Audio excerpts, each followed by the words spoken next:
Practice your power to know it, to direct it, to guide it, to feel the ease of it, to feel the certainty of it, to feel the confidence of it, to know that with it you can do whatever you want, to not feel threatened, will it ever go away, to feel the invincibility of it. You come to that place of knowing that by playing with it until soon you are not overextended. You discover you can never overreach, because you have the energy that creates worlds flowing to you and through you. But you got to figure out how to manage it. And the way you do that is by managing it. The way you do that is by flowing with an idea and feeling when you're tuned into it and feeling when you're not. And notice the results that you're getting. Watch the way others respond to you. Watch what you're doing. Watch what you're doing. Feel what you're doing. Practice what you're doing. And do it better until you're in control of your creative prowess.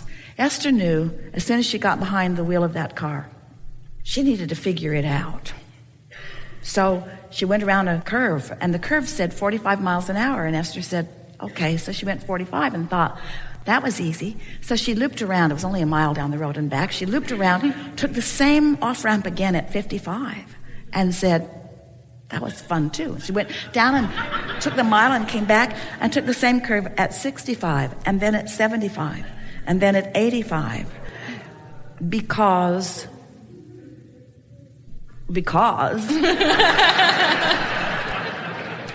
but she didn't do the 85 the first time. A little more and a little more and a little more and a little more and a little more and a little more and a little more. In other words, there are limitations. If you get a chance to talk to Esther when she's not in trance with us, tell her that there are limitations in that car. And she knows that. She's not ready to make her transition into non-physical, but when she does, it will be in that car.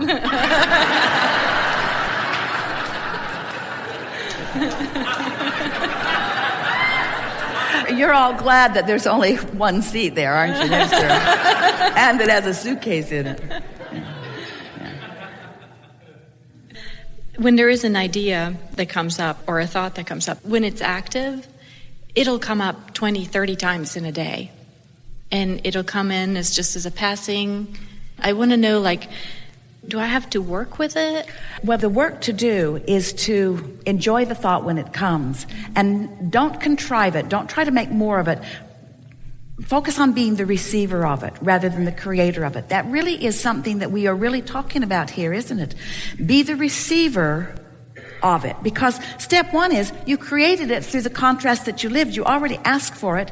And Source helped with the creation of it by becoming the vibrational equivalent of it. So the creation of it is done to that point. The creation of it is done. Now you're wanting to be the receiver, the allower, the realizer of it, you see. And so don't overthink it. Just put yourself in that soft place where you can receive it. And if it's coming, when you say the idea comes 20 or 30 times in a day, it's worth acknowledging what's the holdup? And the reason that we put it to you that way is because once an idea comes, then the next idea that comes will have more momentum, and the next, but you won't get 20 or 30 times into it before there's a manifestation about it. So if the manifestations beyond the thoughts and the emotions seem to be holding themselves off, what it always means is you've got more wobble in there than you're acknowledging. Here's the way it is. So you're wobble free to this point, and the thought comes, ooh, this is really, really good. The thought comes, we're just going to savor it for just a little while. The thought comes, occurs, manifests to the degree that your wobblelessness allows it.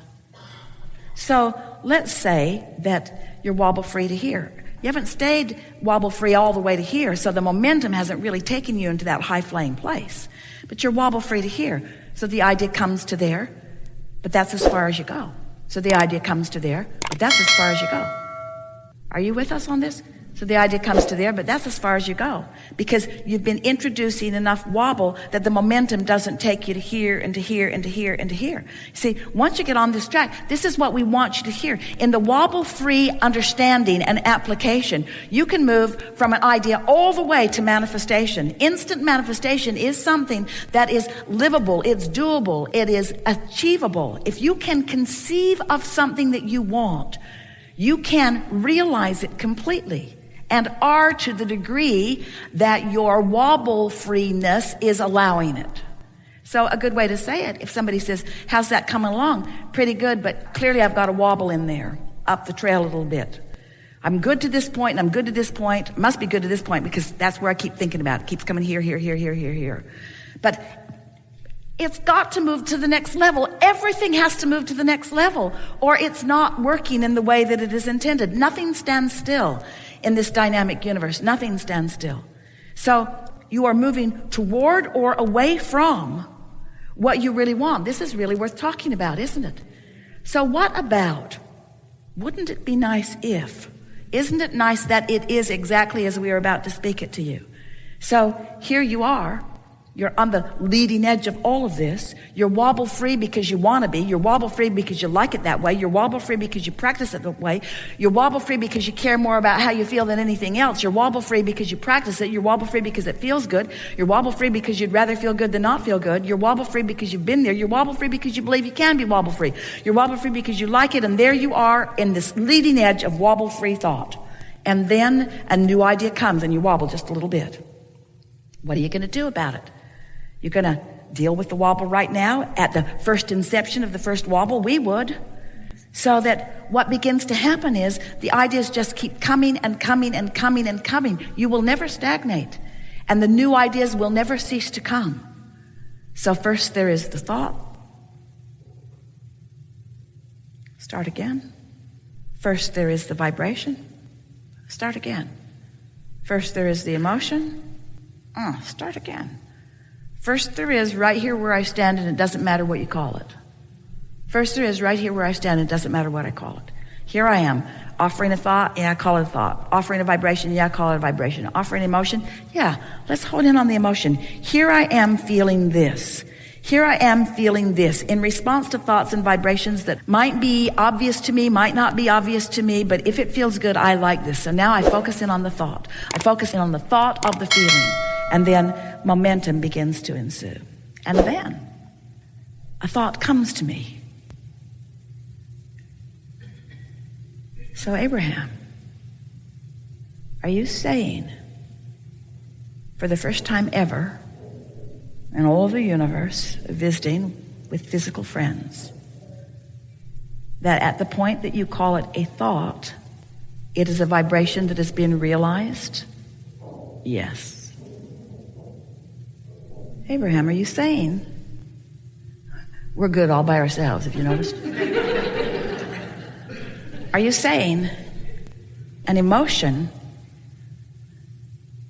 becomes an emotion, that an emotion evolves from a vibration to an emotion at the point that it is realized by a perceiver like me?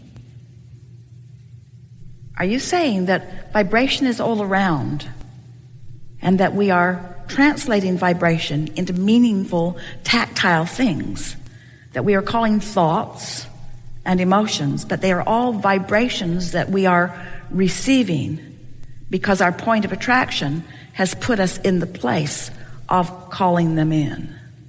Ooh, don't you love knowing this? So where does this put you? What does it make you think? We chose you deliberately because we know that you can dialogue about this. What does it make you think about? What are your vibrational translations? What thoughts and words do you want to say about the expansion of vibration? Isn't that where it's all at? Do you really want to explore the planet and learn all the facts and all the dates and all the history and all the places and get all the names? Is that really what you want to be thinking about?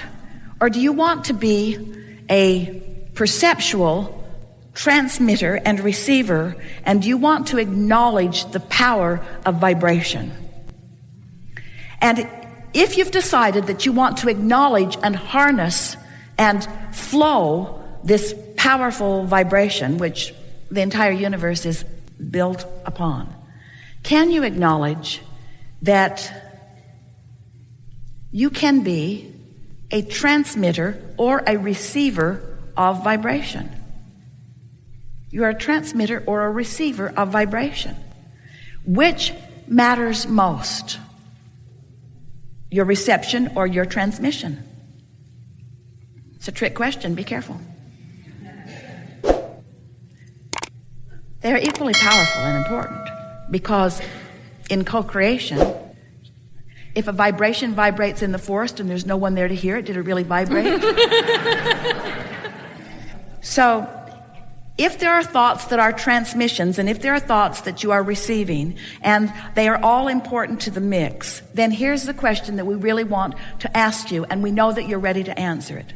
Which matters most in the transmission and the receiving of thoughts?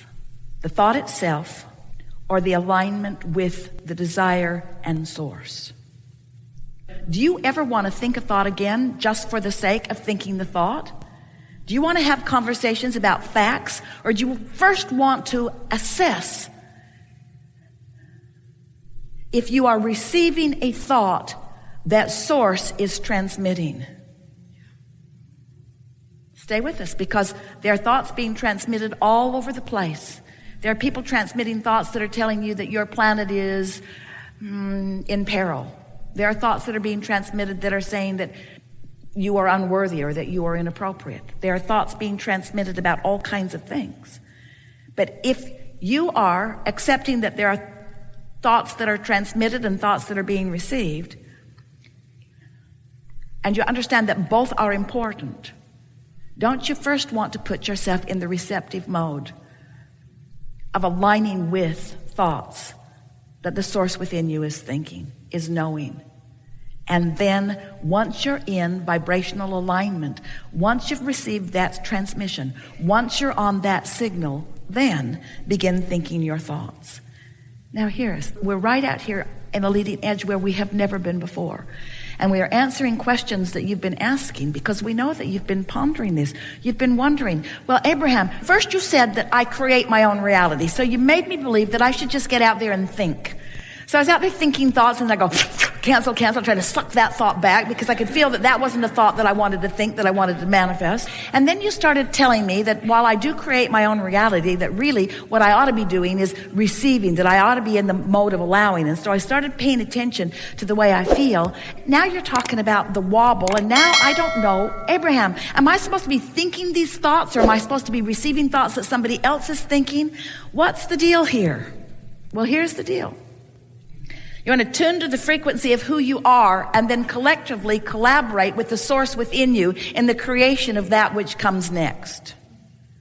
Because when we say that you are the creator of your own reality, we mean that everything will come to you in response to the thoughts that you're thinking. But you are among the unique handful of people who are now on the cusp of really understanding what it's like to harness the leverage of the energy that creates worlds and flow in conjunction with source, creator, source, ideas that are important to you. Can you feel the distinction that we are making? You just don't want to think any old random thought for the sake of thinking. First, you want to tune to the frequency of the creator of all that is. And then let the uniqueness of the life that you've lived manifest. So did you get that? Now we're going to tell you why that's already been going on in a version that you've been listening to from us for a while, but it's going to click into place in a whole new way. We said to you, you were non-physical before you came into this body. You still understand that, don't you? Then we said to you, you in this physical body are an extension of what is non-physical. So far, so good. You're still following that. Then we said to you, you're exploring the variety of your time-space reality, knowing what you don't want, and therefore knowing what you do want. With us so far, and launching rockets of desires, preferences, intentions, desires. You're launching them, and they are going ahead of you vibrationally, meaning that they have not yet manifested. They actually are now. It is a now reality. This vibrational reality that we began calling the vortex is the vibrational version of your creative extension. So you've already done the sifting and sorting. You've already done the asking. You've already done the creating. And now you are tuning yourself to the frequency to allow that which you've created to be received by you in full manifested form.